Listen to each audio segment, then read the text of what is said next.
Today I'm here in Venice, where 75 years ago the siege of Malta happened.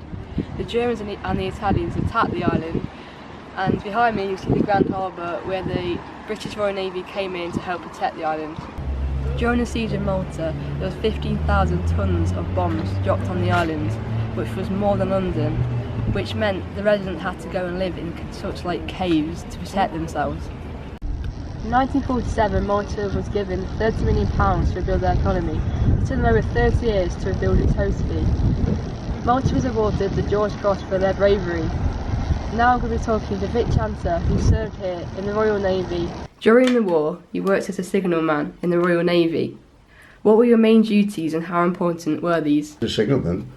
Can I just say that when war broke out, I've been in the Navy 1.5 years. So I'd started off as a boy seaman, then decided I want to go into the signal branch. The communication branch is what I did.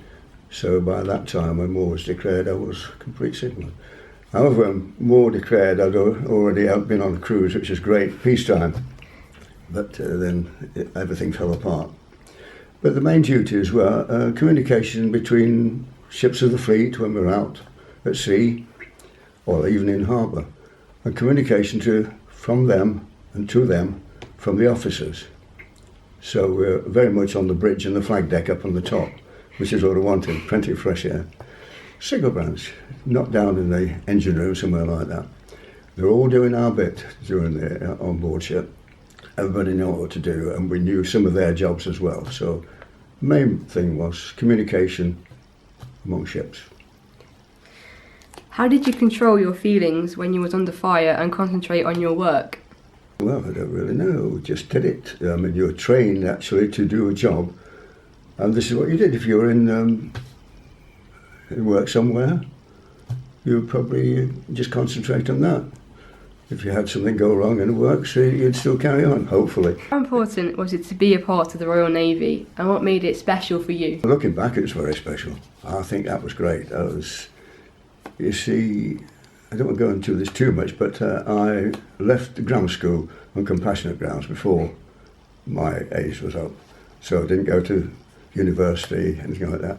So it was, and I did various jobs after I left school to work out. I got nobody really, apart from my brother, I had no real close family. So it was a further education for me. I decided rather than have these jobs I was getting, let's join some and have a career. And you still learned. I really went to school when I first joined the Navy. They had a schoolmaster there, and he taught all sorts of things, tides and all the rest of it, so you had to know something from trigonometry and geometry and all the rest of it, and geography as well.